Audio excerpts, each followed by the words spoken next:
Most people are wondering right now, how is Amir Khan going to be remembered?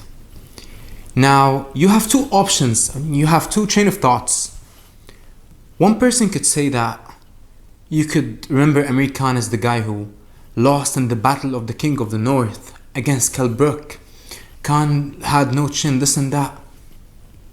Please, let's not do that. Please.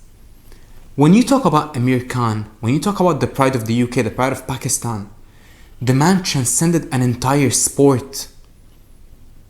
And not just that, one of the bravest men to ever step foot inside the squared circle. Amir Khan, when he fought Prescott back in 2012, he was this bright prospect, he was the future, he was an Olympian, and he got knocked out.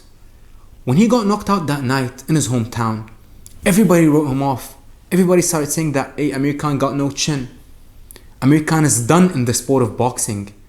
And just in less than a year after that devastating knockout loss, he came back, and not only did he win, but he became a world champion.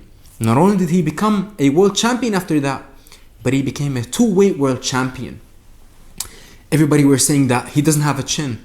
So what does he do? He goes to the US and fights Marcus Maidana, one of the hardest puncher at the time in the sport period. And not only did he drop Maidana, but he got rocked himself at the end of the fight. But he showed guts, glory, bravery, and he survived the devastating, ferocious onslaught by Marcus Maidana, and rallied and came back and won that fight.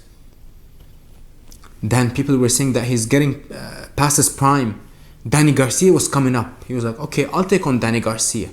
Took on Danny Garcia after getting robbed in the US. Remember that? One of the most disgusting nights in boxing history, when he fought that drug cheat, Lamont Peterson.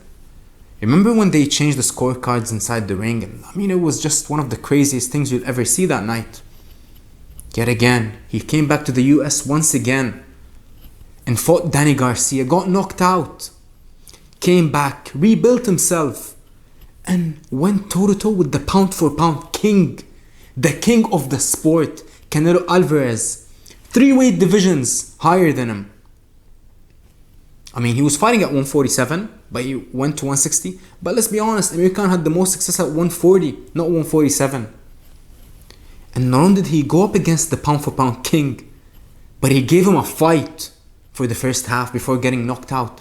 And even after that sickening knockout, again, he built himself back up to another title shot against a fellow pound-for-pound king, the second pound-for-pound best fighter in the sport, Terence Crawford. And he lost that fight, but he gave it his all. One thing that you can never take away from Amir Khan, he always fought the best, he always chose the toughest fights. And he never backed down.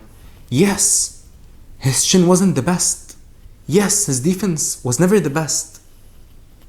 But that never stopped him, that never discouraged him from fighting all those power punchers, all those fearless and feared fighters. And not only did he go up against them, but he had success against most of them. He beat most of them. Yes, he lost to Canelo. Yes, he lost to Kelbrook. Yes, he lost to Danny Garcia. But you're talking about losing to the best of the best. And when you mention the best of the best, Amir Khan has always been there. He's always been there. 2-weight world champion, an Olympian. A guy with a fearless heart.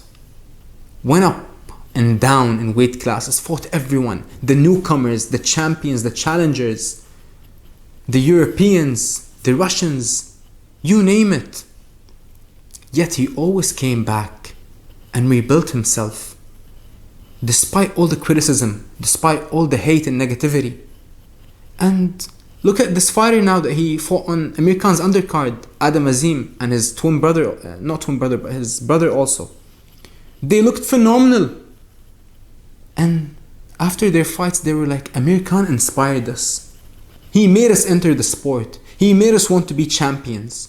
So not only are you talking about someone who had a lot of success, one of the best one of the brightest fighters in UK in the past 10 to 20 years. But most importantly, he gave hope, he gave inspiration to all those fellow fighters to chase their dreams. And all you can do is pay your respect. So most likely Amir Khan is retiring right now. Let's not remember him for being a guy with no chin and this and that. The man is fearless, the man is brave, the man is a world champion. The man is a champion inside and outside the ring. Now, do I agree with everything he said to Kell Brook? Of course not. But he's a human at the end of the day. And much respect to Amir Khan on a fantastic career in the hardest sport of all. He took the road that requires the most resistance. And he still came out healthy and safe on the other side. Much respect to King Amir Khan.